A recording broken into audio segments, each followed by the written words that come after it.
is Today's session is being recorded. We're looking at the Waihi Estuary Freshwater Management Unit. To begin our session, I'd like to offer karakia just to get us off on the right foot. Tu kua te wairua kia rere, ki ngā taumata hei arahi I a tātou mahi. Mi tā tātou whai I ngā tikanga a rātou mā, kia mau, kia ita, kia kore, ai I ngaro, kia pupuri, kia whakamoa, kia tina, haumie, huie, taike. Thank you. It's lovely to have you all here this afternoon. Tēnā koutou katoa no. My name is Stephanie McDonald. I'm from the Community Engagement team and I'm being supported here today by Natalie Richards from our Rotorua office. And we also have here today from our planning team, Nicola Green, and Glenys Kroon. Plus from our science team, we have Stephen Park. Thank you for joining us this afternoon. The purpose of today is to give you an overview of the key draft changes to this freshwater management unit and to ask for your views on the proposals and share with you how you can give feedback on this phase of the process. I'd like to acknowledge we're not the only ones working on freshwater in this space. There's the Waikokapu plus the Te Wahapu or Waihi group, a collective of 5 iwi working in the catchment. But today's hui is about working on changes in freshwater management and it will result in rules. Since late April, we've been holding drop-in sessions around the region so community can talk to staff about kanohi ki te kanohi, face-to-face, about the draft changes in freshwater management. And we've been gathering their feedback. People have also been providing feedback online, through email and in writing. This is our very first online session because we wanted to be able to reach people in another way. This session is also being recorded so we can make it available afterwards. While we might not have the same hearty discussions online as we might have in person, we're keen to hear your whakaaro today, and we'll also share the other ways that you can provide feedback. Our team will also stay online for another half hour after we finish recording this phase, so that if there's questions that you'd rather ask one-to-one without being recorded, you've got the opportunity to do so.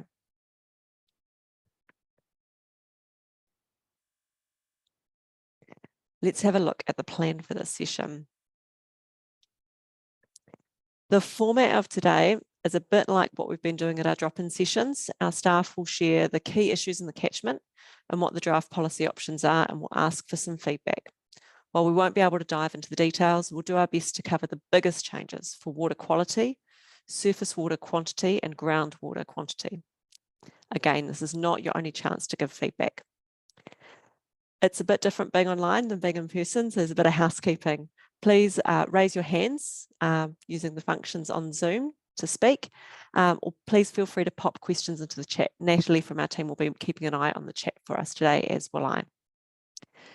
Today we're looking specifically at the Waihi Estuary Freshwater Management Unit. It's a group of catchments.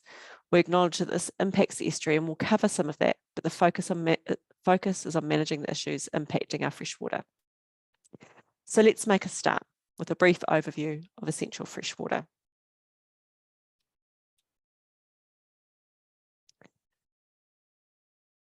Essential freshwater.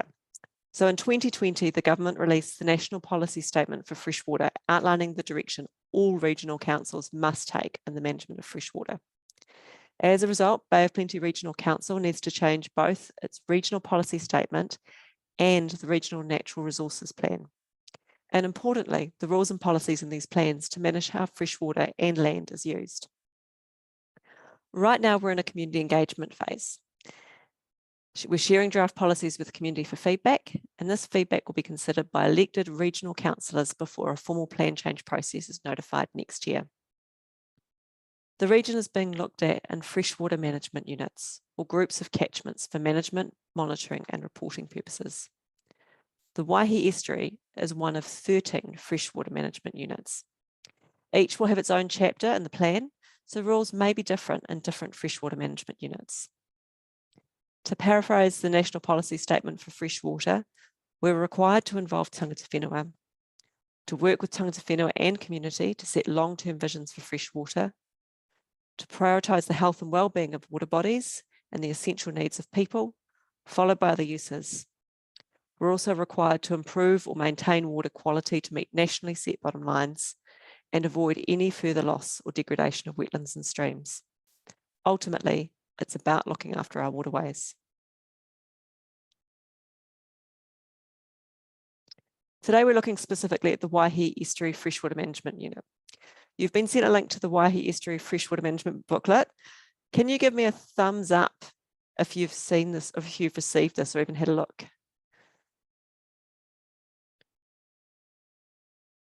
Great, thanks, Moira. Good, thanks, Olivia. Okay, we will pop a link to this in the chat as well. And if you are working in a space where you've got two screens, you might want to pop this open as well. The content we're sharing here today is largely from this booklet, and we'll refer to page numbers where we can. This map is on page 6.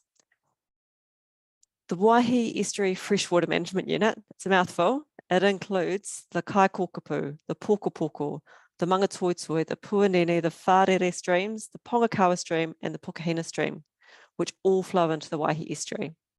The headwaters lie just north of Lake Rotoiti. The pie graph that you can see on the left, that shows the land use in this catchment. This area, you'll note, is unusually high in production land and low in native forestry. This line is a line on a map for planning purposes, but in terms of using it for making rules, do you think we've got this boundary about right? I'd love to see some thumbs or some comments in the chat. Do you think we've got the boundary about right?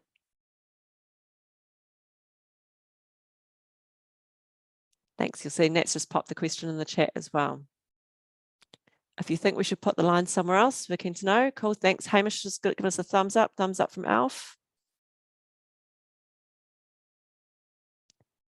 Just want to reiterate the materials we're sharing today are absolutely draft, and we've had some great feedback already from the community on things they'd like to see changed. So this is a great time to let us know if you'd like to see something different. Great. The next section, now that you've had your introduction, is to look at water quality, and we're really lucky to have Stephen Park here with us today.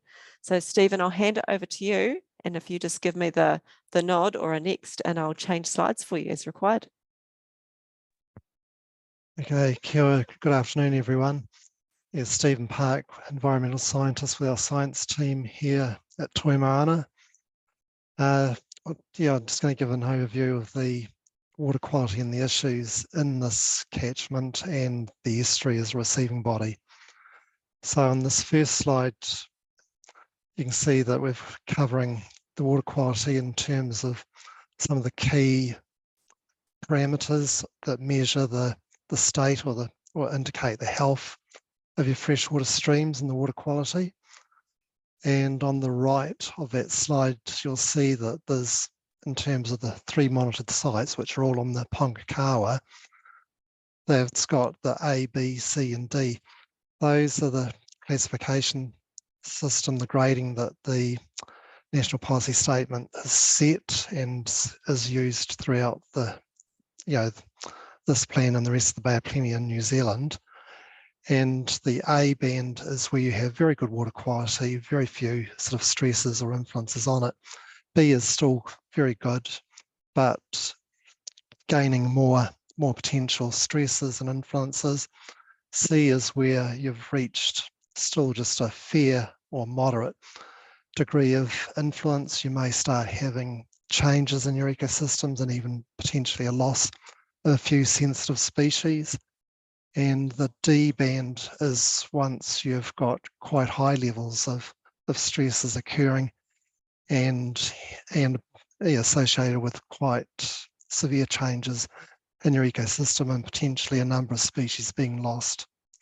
So in terms of the indicators that we're required to, the first graph of the catchment on the left of that slide is for nitrate.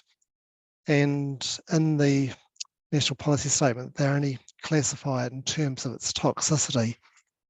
So you can see that in terms of nitrate, nitrogen as a stressor in terms of toxicity, it actually grades reasonably well but you've got to remember that that's in terms of toxicity. It can still cause algal growth issues, plant growth, and issues for the estuary itself.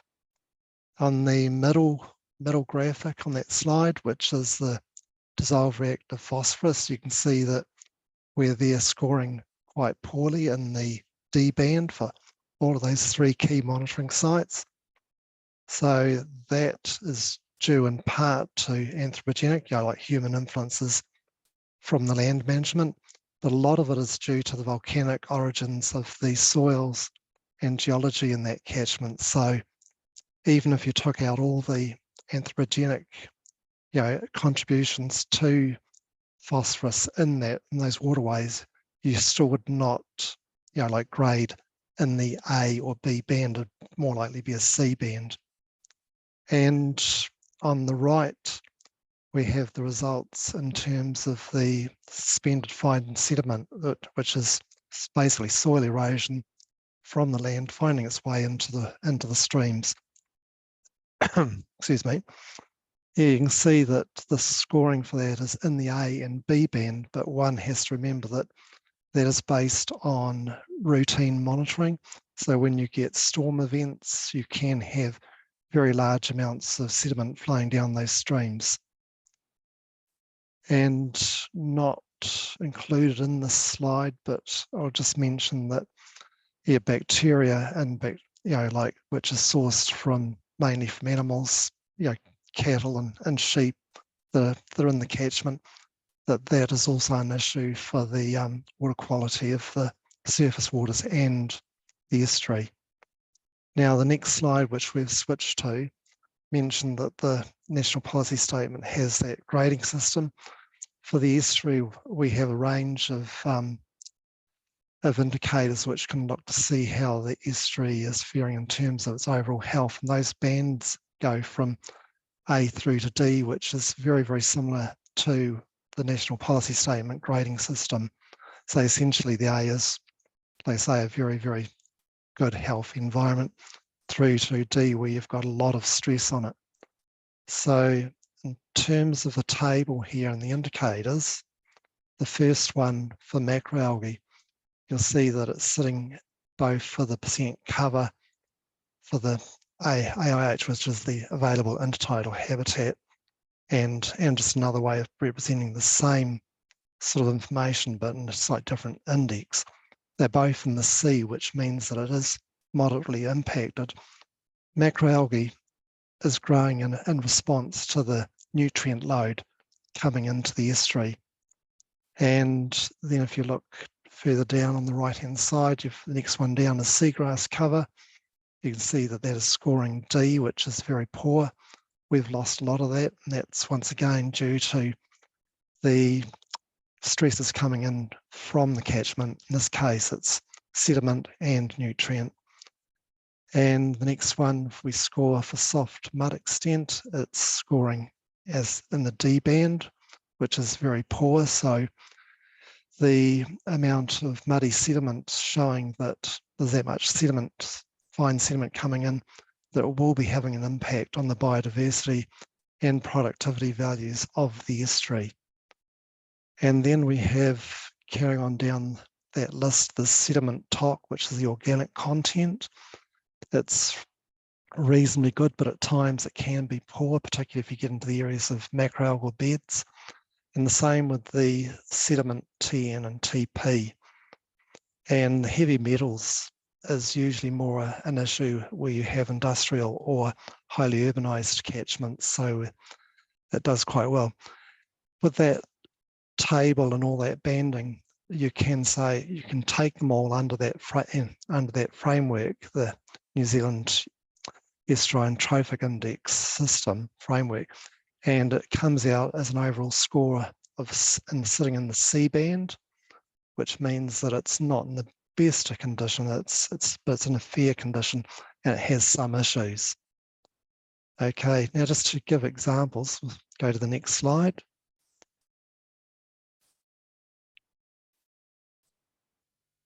Okay, so this is showing how the macroalgal cover in Waihi estuary is changed in response basically to slowly increasing nutrient, particularly nitrogen levels in the Pongakawa and Kaikopu, all the streams coming into that estuary.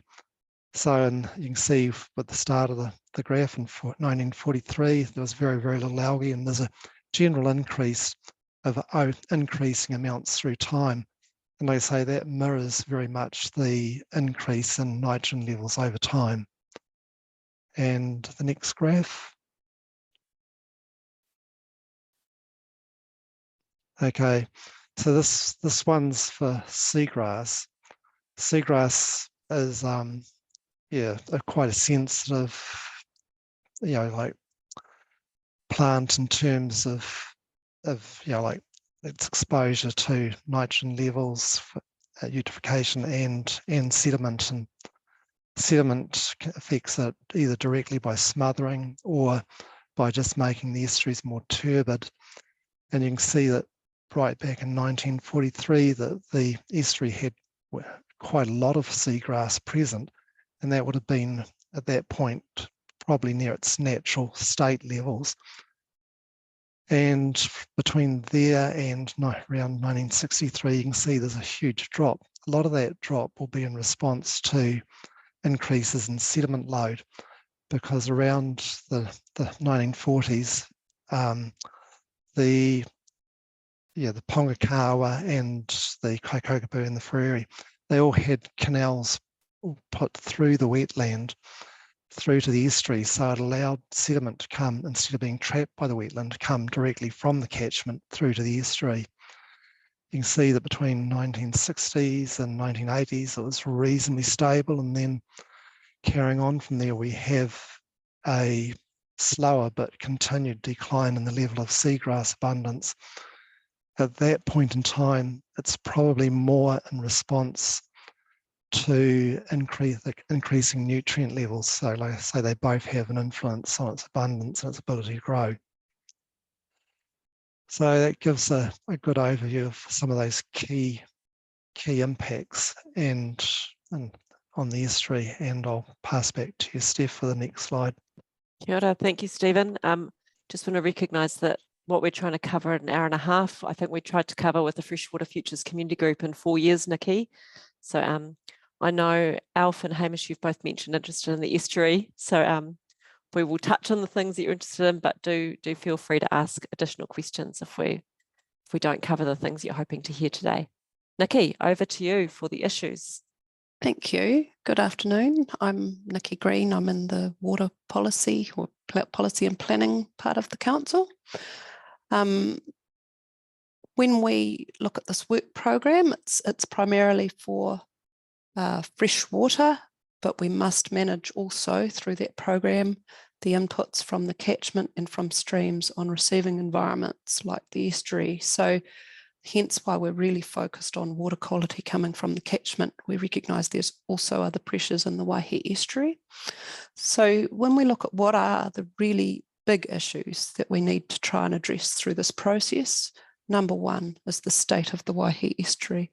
That's already recognised in the coastal plan and other documents as being of high cultural value, high biodiversity value, and already recognised that things like shellfish gathering values are severely impacted. There's often a warning most of the time for shellfish gathering. And as Stephen has said, biodiversity and ecological impacts occurring.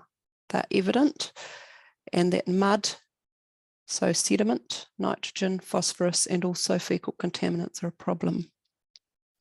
So those are the first two large issues. And for the rivers themselves, we do see some elevated nutrient and contaminant levels. We're also really aware that in the lowland areas where there's a land drainage network that enables all of the agriculture in the lowlands, we've also really modified those bottom stretches of rivers. So the land drainage canals, for example, they have lost natural character and habitat, and we're looking at how can we restore some of that potentially. So the material we haven't covered with you today, but it's in your booklet and we encourage you to go look at it, is page 11 and 13.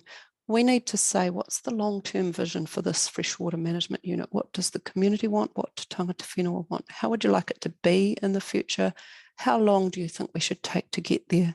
And so on page 11 and on page 13, there are some working draft vision and outcomes. We're interested in what you think about those. Have we captured the things that are important? Are they set about right or not? Because they drive what we set in terms of our targets going forward. So next slide, please.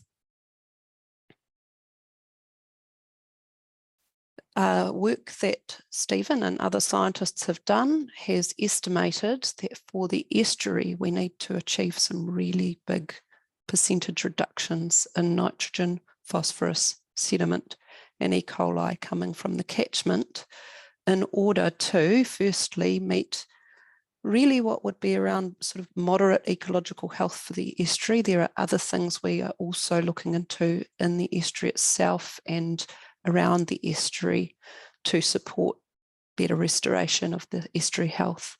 And for E. coli load, it's to support the shellfish gathering and the human contact values of the estuary and lowland parts of the rivers.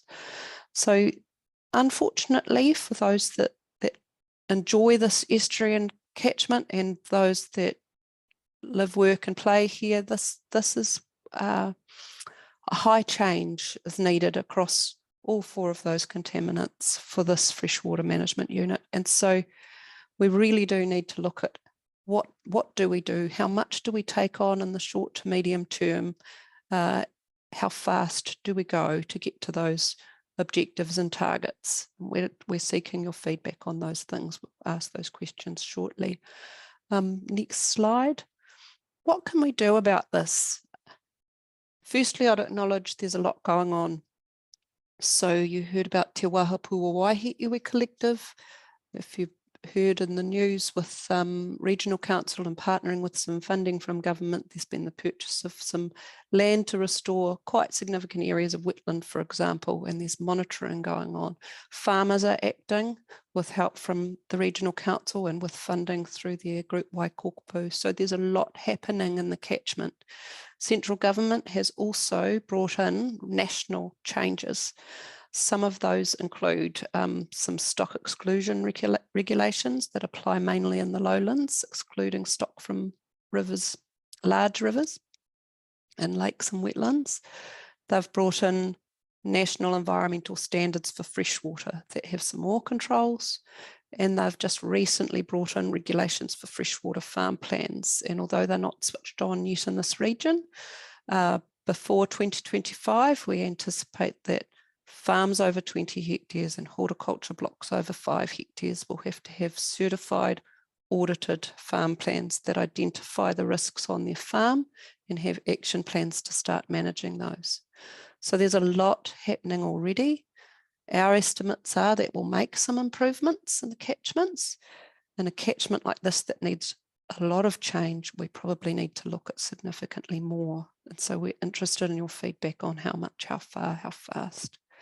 There's a long list in page 21 of your document of the different options that we're exploring our way through and looking at how they could be applied, to what extent we'd apply them. We have to assess costs and benefits of those.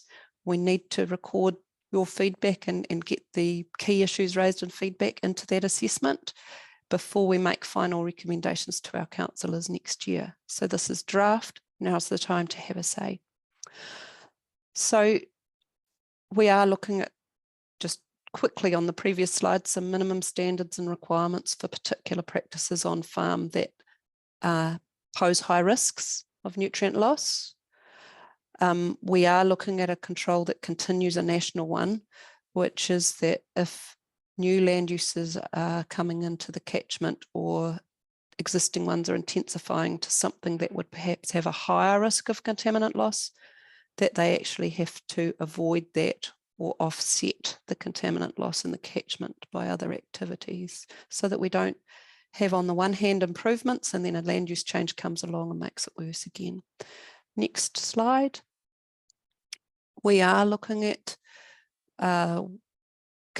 whether we should be requiring a resource consent for the land drainage network, the pump drainage network, so that they can demonstrate the things that they will improve across time. There is a proposal that land already affected by salinity, really close to the estuary, might be set back from grazing and restored, because our estimates are that would be beneficial for ecological health. We're looking at stock exclusion regulations that go a little further than the national ones and apply to more streams.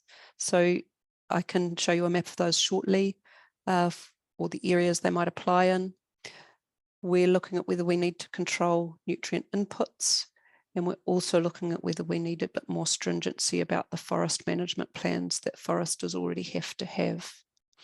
So very interested in your feedback or concerns about going ahead with these or not going ahead with these.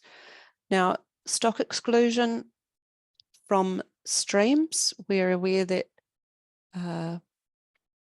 keeping stock out of streams is beneficial for streams, and having a buffer of grass or vegetated with plants also plays a filtering and important biodiversity role. And so we're looking at applying similar rules to nationally, but to more streams, and potentially with some larger setbacks for steeper slopes. And so there's these slope categories. We're going to have some more information on that online soon on our website. We don't have it in your booklet at the moment. So just flagging, you can have a look at that. It'll be up in the next week or two. Same again for the retirement of steep pasture, and we know that this is concerning for some farmers. We're exploring steeper slopes are often more susceptible to erosion when there's stock grazing on them, and we're looking at whether to constrain or stop grazing on slopes that are greater than 25 or greater than 30 degrees. All of these we could apply in part or all of the region, and we could also apply them through a strict requirement or require farmers to look through their freshwater farm plan as to whether that's appropriate on their farms. So there's different ways we could apply this, and we are doing some cost benefit assessment to inform what we recommend to our councillors on this. So again, that will be on our webpage soon if you want to look at that more closely. Next slide. I think that might be me, Nikki. Yes. Cool. Kia ora, thank you, Nikki. Thank you, Stephen. You've heard lots from us. We're really keen to hear from you.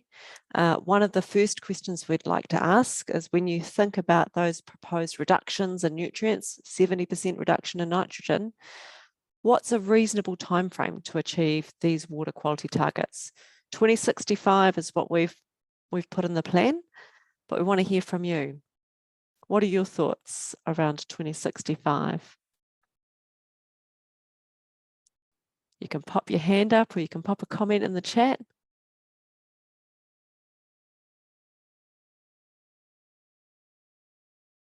We're a small group, so if you wanted to speak, you're more than welcome.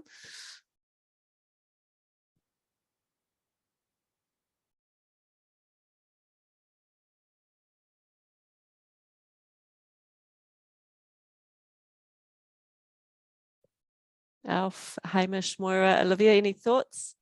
Good question from Olivia. Would that be for both horticultural and dairy land use? I presume yes, but let's check in with Nikki. So we are exploring management options that could apply to both.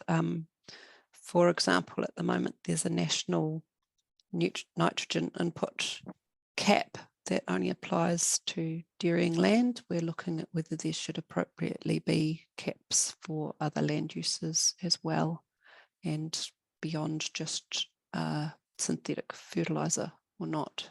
Same with the setbacks, whether operations and infrastructure of horticulture should be set back from streams.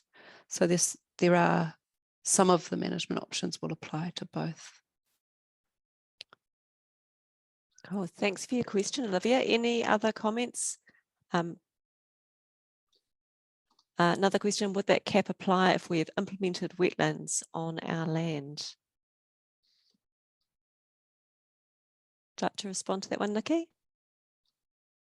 That's an interesting question. So if I've got it right, is the question, if you've done things to improve and reduce impacts in one place, is there less requirement in another area of the farm, sort of like an offset? Those sorts of options to weigh up and apply the best approaches sit in a freshwater farm plan approach where you're assessing risk and choosing an action. In this catchment, we're looking at options that would require more because of the amount of change we need to achieve. So we're interested, especially if you've incurred cost and so forth in doing those benefits already, what you think about being required to do more and across what time frame. Nikki, Olivia looks like she's unmuted. I'll let Olivia go and then we'll come to Moira's question. Sorry, my connection is very bad. I'm not sure if you can hear me. Probably better for me to type. No, we can hear you. Go for it. May have lost you. Sorry. We can hear you. Type if that's easier. My connection, for some reason, is quite bad today. Sorry.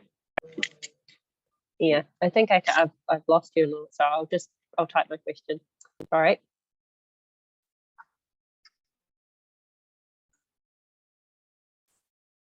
We'll give Olivia a chance to type her question, but while she's typing her question, Nikki, there's a question from Moira. Are the targets stepped and time framed until 2065? Yes, so we are required to set target attribute states for water quality every 10 years out till achieving the target. So if we say in a catchment that didn't need much change, we might say that target attribute state needs to be met within the first 10 years. In this catchment, we might extend it out and we're suggesting 2065. And so we'd have to set an interim target of 10 years and 20 years and 30 years. So we are quite interested in how much do you think we should achieve now through what sorts of options in the plan, which a plan tends to have a 10-year life minimum and then can be reviewed and added different actions added to it. Thank you, Nikki. Olivia, if you do have a question that you wanted to pop in the chat, we'll do our best to answer it. Otherwise, I'll just check in with Alf and with Hamish. Any other comments on that time frame to reach those targets?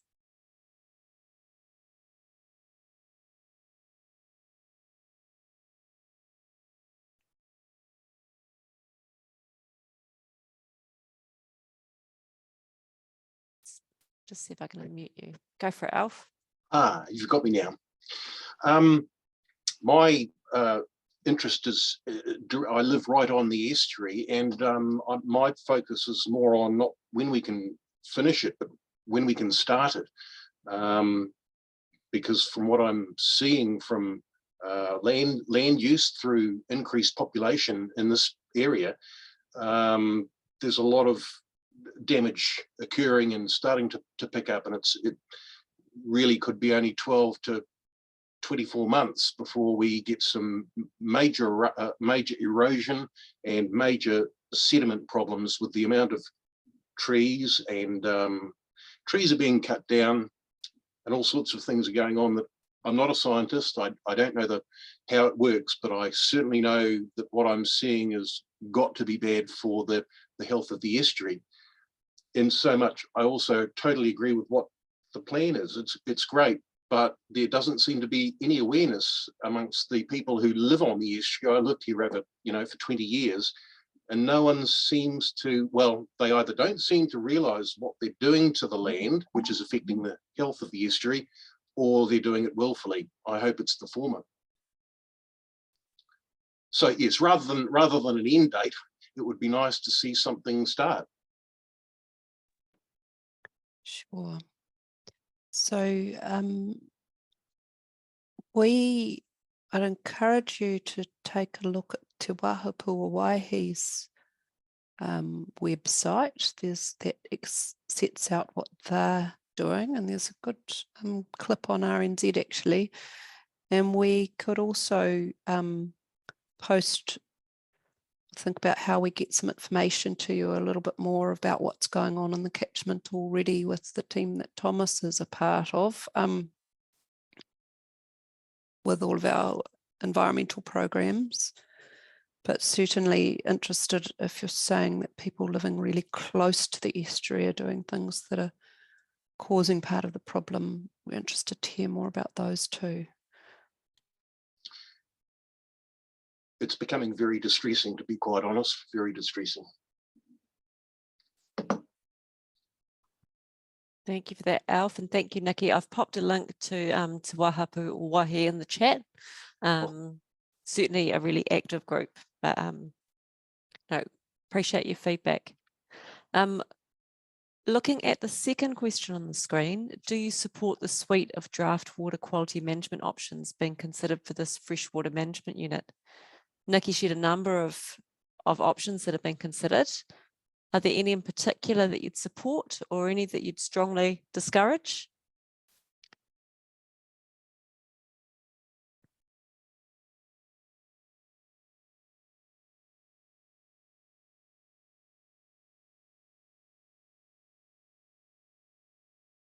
Welcome any comments in the chat, or pop your hand up if you'd like to speak to your thoughts. What page is that on? The options, I'm going to say 18 and 19 off the top of my head. Sorry, 21 and 22.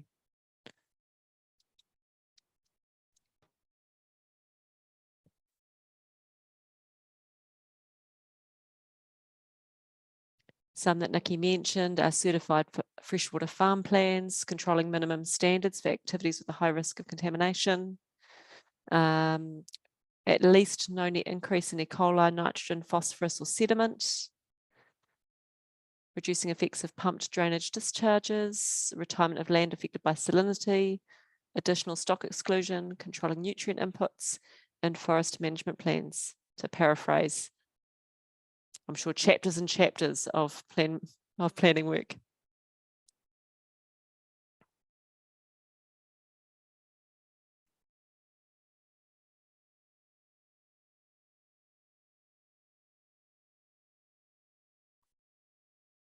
Cool. Feedback from Alf. He agrees with those approaches.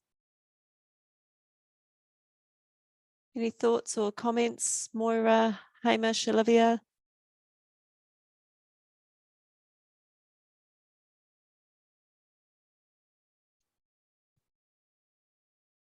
Then the final question that's there is, what minimum good land management practice requirements do you think we should consider in this freshwater management unit? Oh, I don't mind. Olivia said, could someone further explain the point? Controlling intensive grazing that removes vegetation cover, cultivation and potentially hort. This sounds like a Nikki question, and I'm going to check out page 21 and 22.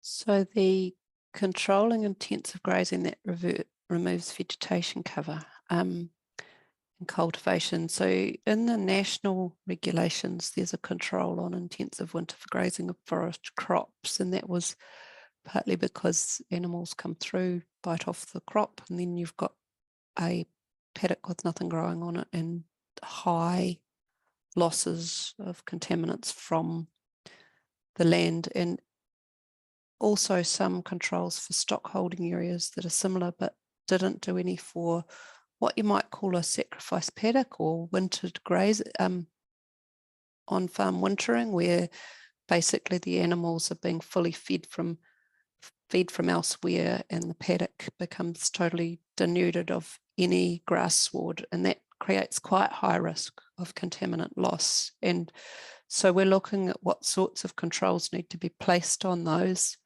similar to intensive winter grazing, or to try and avoid that kind of risk. And it's connected with cultivation, which has similar types of issues. Horticulture, If you could just go back a slide, Steph, I'll check whether it's go back to the option that says something about horticulture, because I just need to check whether it was written there.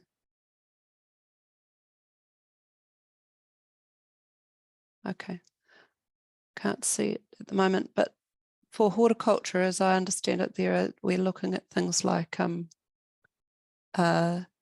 management of critical source areas that will come through in the freshwater farm plan, which is areas where contaminants can enter water and get washed off the land, nutrient controls for what gets put on, and I think I mentioned the stock exclusion, sorry, not stock exclusion, for horticulture it's setbacks, looking at whether we need to have some sort of requirement for setbacks and riparian buffers beside streams. Is that what you were asking, Olivia?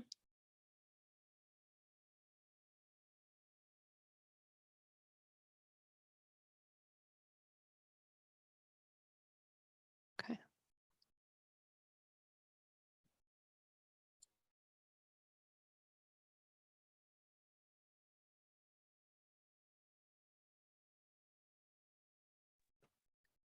And one more, sorry, was the irrigation. We're considering whether to have some either minimum standards or some guidance around nutrient application and irrigation, because the timing of irrigation and the application of nutrients can play a big part in how much ends up taken up by the plant and how much ends up in the water. Thanks for that, Olivia. We've also had a comment from Moira that she agrees with the options being proposed, but not necessarily the long timeframes or the 10-year review option. Thank you for the reminder to unmute, Natalie. We do encourage more questions, but we'd like to move forward into looking at water quantity now. If you do have more water quality questions, we will do our best to answer those at the end of the session. But now I'd like to invite Glenys Kroon, who's one of our water policy planners with a specialty in water quantity, to take us through some of the key issues for this catchment. Glenys. Kia ora, everyone. As Stephanie said, I'm Glenys Kroon, and I'm also in the water policy team with Nikki, and my sort of areas are around water quantity, that's water allocation. Really, we're looking at a FMU that's really important for water quantity. There's a lot of resource consents for irrigation and some groundwater for municipal supply as well as irrigation. There's trout present in most of the streams in this FMU. We've been sort of looking at how much of habitat retention or how much of their normal habitat we should be maintaining. And in the booklet, we've looked at 95%. We've been moving on a little bit since then, and we'll come to that in the next slide or two. As to what the impact of that is. Groundwater allocation is also really high. We haven't had data on that in the FMU booklets, but we're believing that the level that's allocated at the moment is within our sustainable limits. Next slide.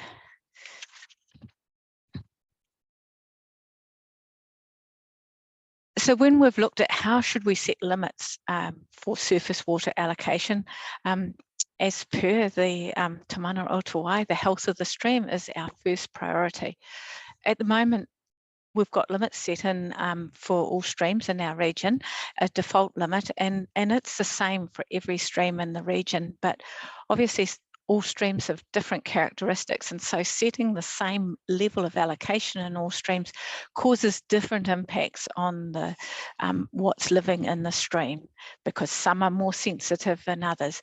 So in our new approach, we're looking to give rather than the same level of allocation, the same level of protection to native fish and trout, no matter what stream they're in. So less water would be available from some streams that are sensitive to the effects of taking, and more water from others. But, and I guess our current default level is, as we've often said before, is quite conservative. So, so generally it's favouring the more water available. Initially, we looked at a 95% protection level for trout habitat. We've been reviewing that and what other councils and other regions have been doing, and what's appropriate. And we're now showing maps of 85% trout habitat retention levels. We're looking for some feedback on that. And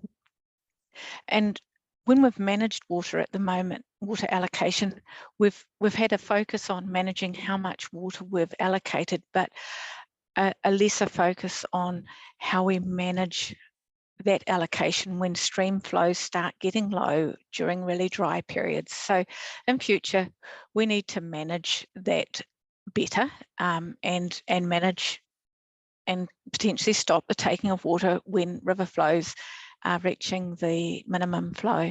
Next slide. So here's the basis, I guess, of our surface water limit setting. So in our first sort of a choice, I guess the first thought is, what is the right habitat retention levels? And the little chart on the right there shows you the target fish species that we look at, and they are representatives of the types of fish that live in our streams and how much habitat retention we've evaluated in those limits. And the really sensitive fish, or those that are threatened species, have identified for 100% habitat retention. And we've worked through different levels for other fish. Trout, this chart's showing 95%, but we have evaluated a 85% habitat retention level for trout. So once we've set a minimum flow, we need to think about how much water is available for allocation. And at the moment, we've just said we'll work that on the basis of allocation as the summer flow minus the minimum flow. So that makes sure that allocation is moderately reliable. But it doesn't need to, we could make it less reliable by allocating more water but maintaining the same minimum flow, or more reliable by allocating less water with the same minimum flow. And our third lot of choices is around whether, in addition to that quite reliable primary flow that people are taking during the summer, should we make more water available when flows are much higher? And generally people would use that to pump into a storage pond so that they can use it when flows are low, or potentially take out of season, such as frost protection water. So that's what secondary allocation is. Next slide. And in our booklets, we've got some little charts that show how much water would be available at various options, and we have slightly revised this from what's in the book because we've been doing some more thinking about especially the trout habitat retention level. So on the Pongakawa stream, that's the chart on the left, that green bar is the current allocation. So at the moment, we've got just under 800 litres per second allocated. Our default, that's above what our current default limit is. If we set that a habitat retention level of 95% for trout, would be around about our current default limit, and you can see it would be over allocated.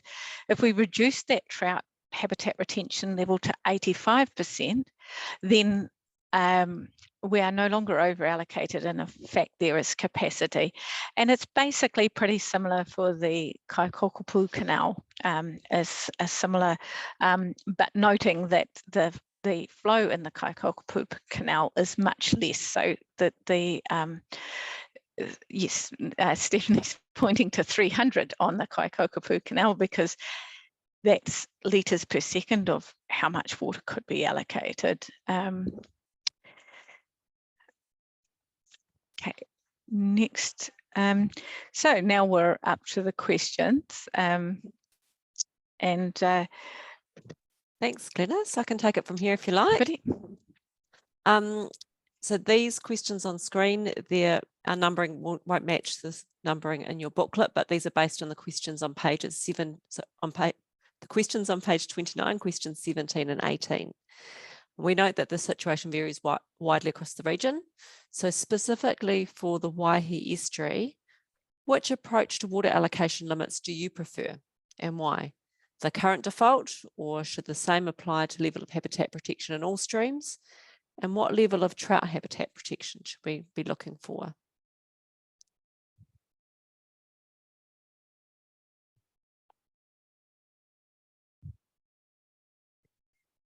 More than welcome to pop your hand up, turn on your mic and share your thoughts out loud, or pop them in the chat.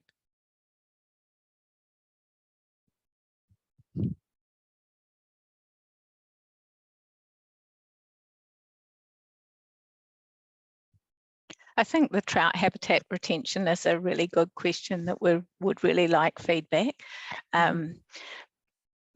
because it's trout are the rate limiter in this catchment. So changing the level of trout habitat retention significantly changes the level of how much is allocable. And Nikki asked about what happens to native fish. In this catchment, trout, and in most catchments, in fact, trout are what we call the most flow hungry species. So when they're present, they nearly always set the limit. If we reduce the trout habitat retention from 95 to 85, we would still maintain all of those levels that we've pointed, that are on the chart in the previous slides, for all of the native fish.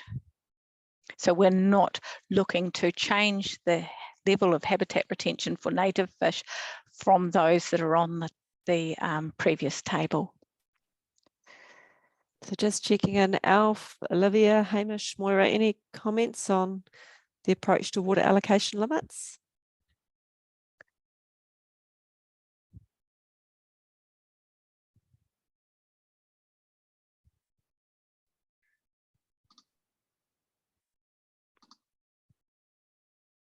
Oh, kia ora, Alf. Kia ora. I'm finding really this is catch up for me, and I'm really just trying to get my head around all the different options, and feel that I don't, and I'm certainly not qualified to be offering any opinion on flow levels and things like that. As I said before, my focus is more on the actions and you know what's going on the Pukahina Beach estuary side. I fully realise that this is critical to what I'm focusing on, and I'm, to be honest, I'm still having trouble getting my head around the facts. And I would like to add that I really appreciate the hard work that has gone into this. Hey, thanks, Alf. And that's a good reminder to say that there's another 2 months of this consultation phase. So don't feel like you need to have all your answers lined up today. This is a speed summary of what's happening in the catchment. We do have other events in your catchment as well. I appreciate that. Yeah, no, fair enough. I'll just check in on that second question. This question's been asked of all catchments, but it doesn't necessarily apply right across the region around over-allocated catchments, where more water is allocated than perhaps should be. Does anyone have any thoughts or comments on how we should approach clawback, as in taking allocation back in over-allocated catchments if it were to happen here?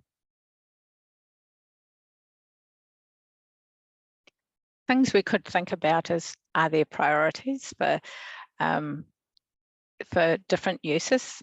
Municipal water is one that springs to mind, but also stock drinking water, and we have different types of irrigation: pasture irrigation, horticultural irrigation, etc. Cool. We have a comment from Olivia. I think water user groups are a good option. In some of our community events we've had water user groups turn up as a group to have a chat. So they're certainly thinking along similar lines. Any other comments on clawbacks and over allocated catchments?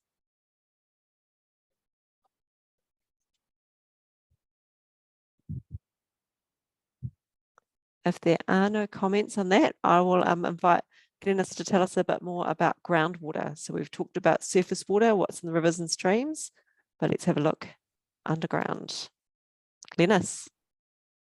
Okay, we've been doing a lot of work on groundwater and reviewing the information we had that set the limits in the first place. But I guess there's when we're looking at our preferred policy approaches here, these are kind of the principles that we're thinking that we are working to, which is, setting limits to groundwater so that we protect river and stream base flows. That's so that we don't reduce by taking groundwater. It's connected to surface water. It's all the whole that we're maintaining base flows and streams. Because taking groundwater potentially reduces the amount of surface, could be reducing the amount of surface water that's taken, but doesn't have quite such an immediate impact on surface water. Encouraging people to take groundwater potentially reduces the pressure on surface water, and improving the efficiency of allocation. That applies to surface water and groundwater, but making sure that what we're allocating by consent is efficient in terms of how much that person needs is an important aspect. We're developing new groundwater management zones, and we think that they'll be simpler and more efficient to manage water allocation in the future. Next slide.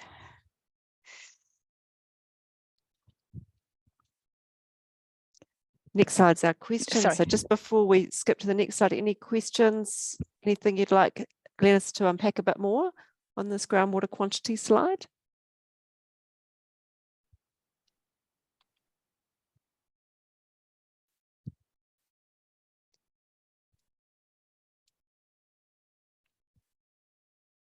Not from you, Olivia, thank you.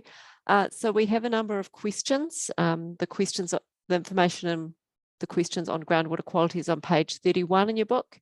They're numbered questions 19 to 21.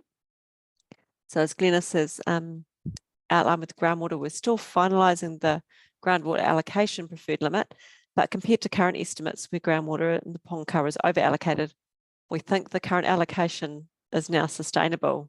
I'm looking for an enthusiastic nod or shake of the head from Glenys. Brilliant. Yep. If I can invite our guests to give us a thumbs up or not, does this brief summary about groundwater quantity in this freshwater management unit seem about right to you? Can I have a thumbs up or a comment in the chat if you think it sounds about right?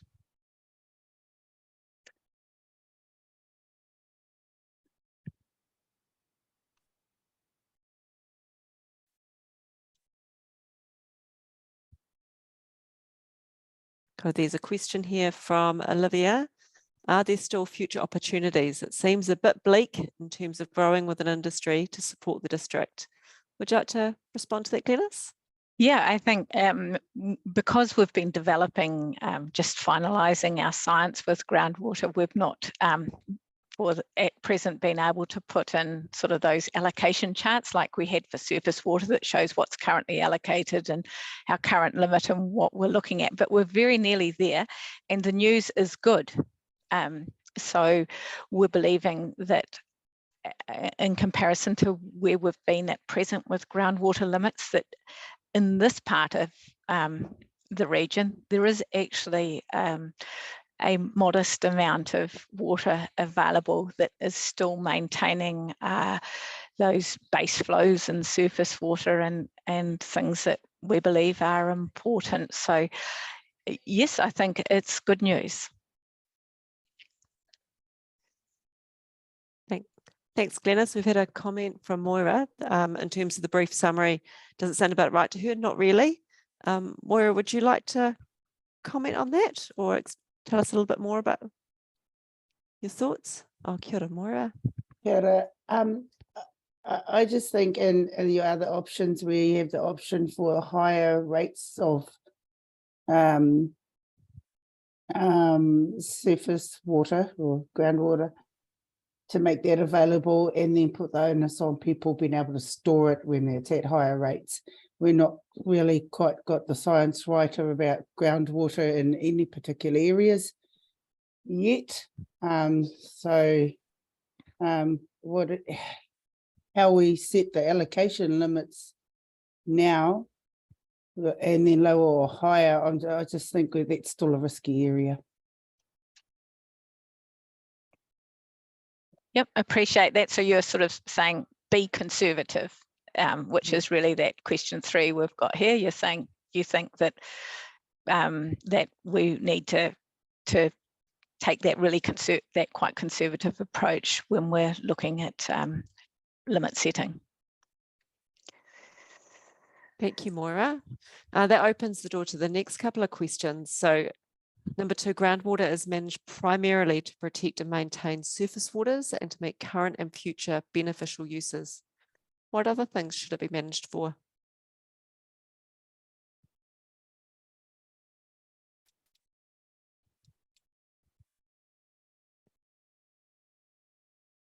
What haven't we thought of?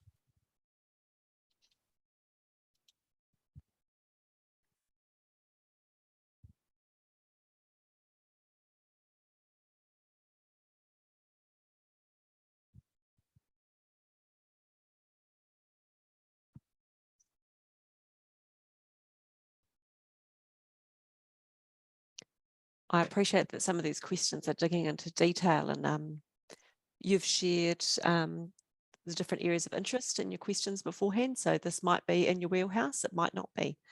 Our third question is, we can set groundwater allocation limits that are lower or more conservative, building on what Moira was mentioning, or higher, where there's a greater risk of effects.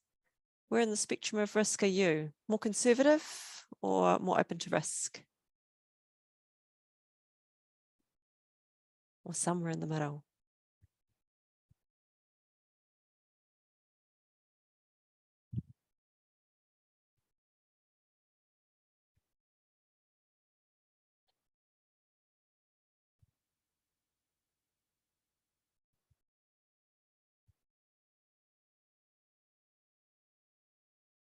All right. Oh, Alf, completely unsure, so probably conservative. Okay, to Alf, thank you for sharing your thoughts so far. And again, this is not your only bite of the pie. We encourage people to dig into what's happening in the catchment, have a chat with their friends, their family, the industry, and come up with a view and let us know. These are very much draft policies, and so we're keen to hear what people think. Have we got it about right? Have we missed something? Are there other alternatives we should be exploring? Glenys, I'm going to move on to the last part, if that's all right. Yep. So as I've been mentioning, there are plenty of opportunities to give feedback. We've already been in the Pongakawa Hall twice in the last couple of months, and we're going to be back there again on Tuesday, the 12th of September. We're trying to hold meetings at a time so that people who want to come during the working day can come, but if people want to come and see us before dinner as well, they can. There's also an opportunity to give feedback online. So all the booklets for all 13 freshwater management units are available online, and you can give your feedback online as well. If you prefer a hard copy booklet, or if you've got friends or whānau who prefer something that looks like this, let us know in the chat and we'll contact you and we can grab your postal address and pop one in the post out to you, or a dozen if that's what you'd like. Some people prefer a hard copy booklet, and we also have hard copy feedback booklets. So if you don't want to if you want to sit down with a cup of tea or two and fill in a hard copy booklet in response, you absolutely can. And we're also receiving feedback by email as well. So if people want to email us, the email address is freshwater@boprc.govt.nz. And we would love for you to share your views with us before the 30th of September. That's not the only time to have your say, but if we receive it before 30th of September, it can be incorporated into the documents that are prepared for our elected members over the Christmas period. And then in next year, we'll be taking it out for a more formal process as well. I should have mentioned, if you do grab one of these hard copy booklets or a hard copy feedback booklet, there's also a free post address, so you can pop things in the mailbox for free to come back to us. We're really keen to hear from people in a way that suits them. So this is just one way of meeting with people online, but we're also meeting with people in person. And what I haven't put on there also is that we're meeting with iwi and hapu, open to meeting with them individually, but also we've held a series of huiarohi back in May, and there's another series of huiarohi that are happening in September as well, which will be communicated publicly.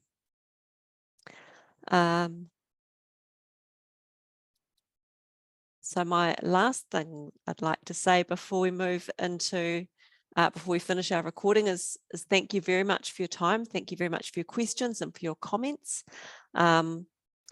Please stick around if you have further questions. We'll turn off the recording after the karakia in case people want to ask questions without being recorded. And we will make the more detailed and updated information available as soon as we can on our website, boprc.govt.nz, as well as the participate site that Natalie has shared in the chat. I'll just check in and see if there's any other questions or comments people would like to make before I close this with the karakia and we turn off our recording. Moira, Alf, Olivia, Hamish, any comments that you'd like to include in the recording before we close?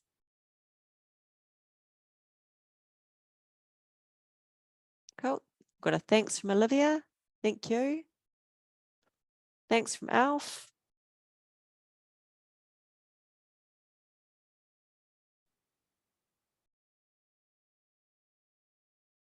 Cool. Thank you, Moira. If that's us, I'd like to formally close us with a karakia.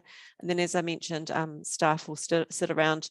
You can grab your own cup of tea and we can pretend to have a chit chat over a cuppa. Unuhia, unuhia, unuhia ki te urutapu nui, kia wātia, kia mama, te nākau, te tinana, te wairoa, I te ara takata. Koe rā e rongo, whakairia, āke ki runga, kia tina, tina, huie, taekie. Thank you very much, everybody, for joining us today.